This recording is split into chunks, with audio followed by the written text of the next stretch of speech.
What's the good word, y'all? It's your boy DKB here. So if you guys think back to last year, the NFLPA, they released a survey that was focused around things like how players felt about the stadiums, ownership relationships, things of that nature, right? And generally, the New York Jets did pretty poorly in most areas.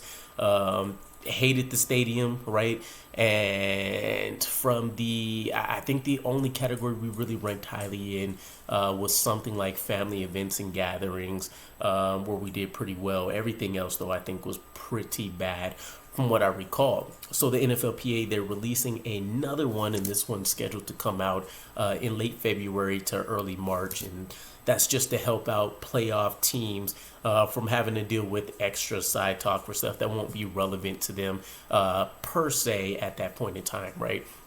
Smart move by the NFL, or by the NFLPA, I should say. But this one I like because it's coaching staff centric, right? It's drilling not into the head coaches, but into the offensive coordinators and how the players feel about that. So from what I understand, they've polled more than 1,700 players between the periods of late August to mid-December, which I love. That means you've had, training camp, mini camp, OTAs, prior to even having to think about a survey that you didn't even know was coming. And then you also had the benefit from, an onlooker's perspective of the players going, giving their perspectives up until the point of mid-December, which is when you should know as a team, as a player, okay, we're definitely heading to the playoffs. We're right there on the edge, or, we're looking at a top pick. We're not even in the discussion. So you get a pretty good objective sample size of the entire thought process around a coaching staff here, which I love. And then, of course, you have offensive players ranking offensive coaching staffs, defensive players ranking defensive coaching staffs, special teams players ranking special teams coaching staffs.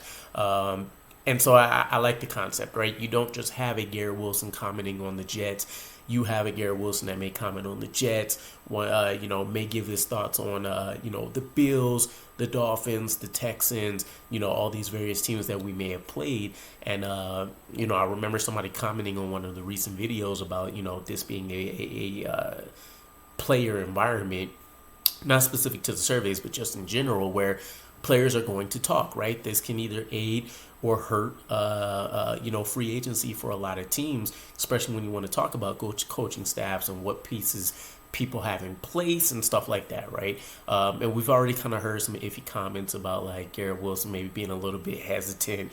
We know Breece Hall isn't really a vocal guy like that to be screaming for somebody to come in.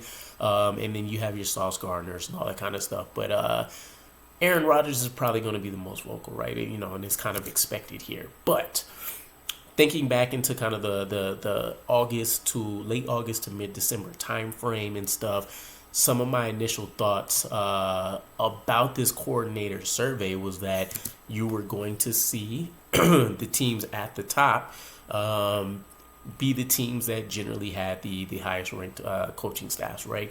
And that's kind of the case, but then there was also some interesting names came up from teams that are looking at top 5 picks, for example, top 10 picks, where they have their coordinators up there. And I think that does speak again to the objectivity of this.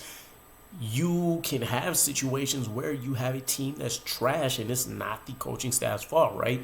Injuries may have taken place. If you want to talk about a true accountability standpoint, you do have situations where you have talented players, right? But those guys aren't doing what they need to do to be a NFL professional, right? They're, screwing around on the weekends. They're hitting clubs on the weekdays. They're getting high, drinking and driving. Legal issues are coming in. Whatever the situation is, it doesn't always 100% fall on an actual coaching staff. And so I like kind of the mix of what we got here. And again, it was only a snippet. And they gave us our top 5 list. But some of my initial thoughts outside of that, thinking about this time frame, you take a look at preseason and you think about training camp, OTAs, and some of the concerns that were raised around then, right? Preseason was pretty solid for us, right? 2-2 record. We shut down the Panthers, who went scoreless. We had a shootout versus the Giants, and then we lost to the Browns, and we lost to the Buccaneers. And not in tragic fashion, but generally, We were concerned that we didn't have an effective running game. And then, of course, we had our consistent offensive line struggles. And even during mini camps and the joint practices and stuff, I can remember where, like, the Panthers, for example, they were totally beating the hell out of us during our joint practices, right? We couldn't really get anything going whatsoever. We've heard Aaron Rodgers highlight the offensive line as a concern a couple of times. And then outside of that, things were, okay enough for where we were at, right? New offensive scheme being installed, Aaron Rodgers at the helm, Nathaniel Hackett coming in, defense still playing lights out, special teams still doing what our special teams unit tends to do under Brant Boyer. So things were good. But then you start thinking about the regular season up until mid-December. We start off on a high note, right? Obviously, Aaron Rodgers goes down, so very emotional game, but we do come out with the win against the Bills to set up a strong start to the season, but then we get caved in by the Cowboys, right? And we know that ever since then, we've kind of been on a downward spiral, right? Even though we won some early games and picked up some ones we were surprised about before the bye week against the Eagles, for example. So it's interesting to kind of think about, right, for the NFL as a whole, what were, the thoughts around the Jets at that point in time. But I would still say ultimately, for the most part this season, once everybody knew Aaron Rodgers was officially done and we weren't making moves week after week after week and seeing the product that we were rolling out week after week after week, I'm not surprised that many would not, be excited about this coaching staff and what we have in place. With that said, I do think that it speaks volumes to the fact that not only do the Jets not think highly of the coaching staff, but the NFL at large doesn't think highly of the coaching staff, which, I mentioned again, free agency I expect to be a struggle. But nonetheless, let's go through the small snippet that we did get through the survey. They gave us the top 5 list for offensive coordinators, defensive coordinators, and special team coordinators. And of course, the Jets didn't make the list at all. But to throw out some of the names here for what I mentioned about poor teams and elite teams still being able to get their names out there, 1 through 5 for top OCs, we had the Dolphins, Frank Smith, Panthers, Thomas Brown, the Cowboys, Brian Schottenheimer, the Bengals, Brian Callahan, and the Chargers, Kellen Moore. And obviously the name that would stick out to me here is Thomas Brown from the Panthers.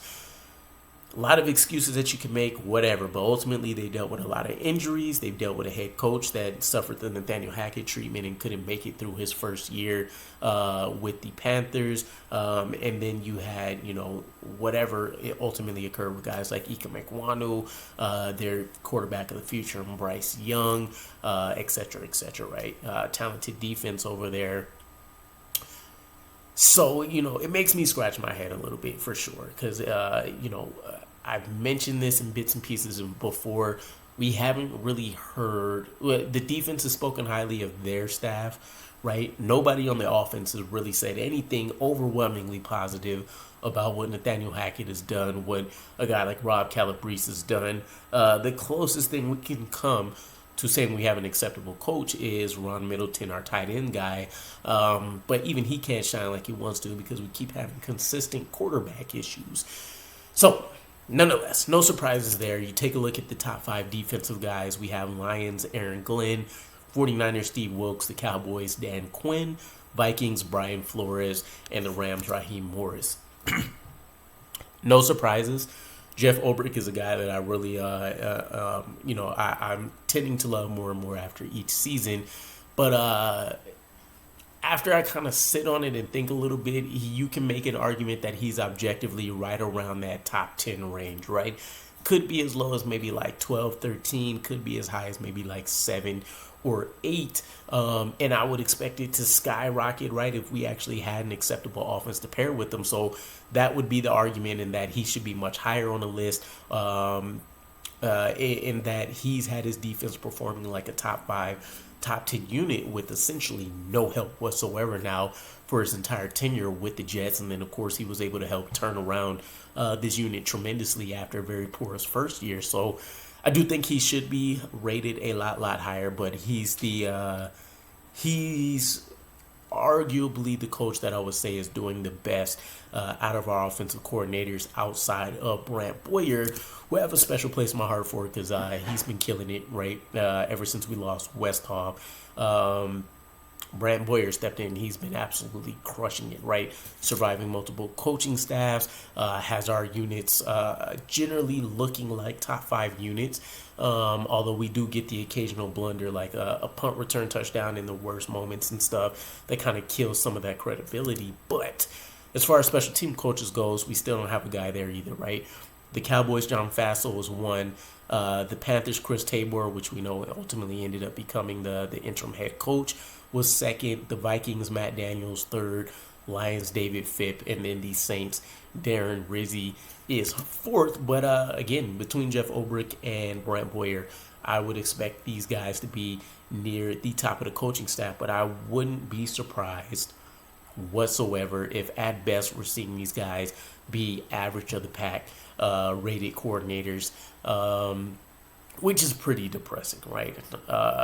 Obviously, when I thought about this video, a lot of it was centered around the offensive coordinator for sure. And I shared the rankings before where Nathaniel Hackett isn't even technically the worst rated play caller in the NFL based on what I saw. It's like 27th maybe. But it's not saying much, right? Obviously, a lot of this is kind of doesn't really need to be stated, right? You see it in the on-the-field production. You see it in the stats and the numbers for people that just like to watch the stat sheets. But what can you do? Ultimately, though, I do think this is something that we do need to be concerned of. We talked about wasting the young talent in Garrett Wilson. He's questioning his future. You do have, Breece Hall, for example, who's kind of tapping into more of his alpha personality where he still has high hopes for the future, not only just for himself, but the team as well, kind of in terms of turning this thing around. But we need to make some serious additions, right? I'll bring this up every chance that I get. One of the things that did concern me during the offseason when we hired Nathaniel Hackett was that Robert Saleh left the door open to having kind of a I forget what they called it, but basically a kind of a senior reporting position, kind of like a Greg Knapp, who may be able to help kind of curve things a little bit for Nathaniel Hackett when things are going the wrong way. We never really addressed that and kind of opted to move away from that kind of structure. But doesn't matter. Obviously, we need to replace guys like Keith Carter. You can make the arguments, the Rob Calabrese's for sure. Would love to see Nathaniel Hackett go, but that's kind of a pipe dream. But ultimately, let me know what your guys' thoughts are for each of our coordinators. How high are you on them? I will say I kept thinking Jeff Ulbrich may lead, but in light of this survey and kind of seeing some of these other defenses around the league, he might be on the outside looking in, right? There's a lot of offensive coordinators that are looking really, really good coming into this head coaching cycle. And then you do have some clear defensive coordinators who are above Jeff Ulbrich. And then by the time he rolls around, I think he can get some interviews. But I think we might have a strong chance of actually retaining him for one more season. And if things do work out the way that we expect, a Super Bowl with Aaron Rodgers, that should put him over the top. But again, let me know what you guys' thoughts are, and I'll catch you again. Peace.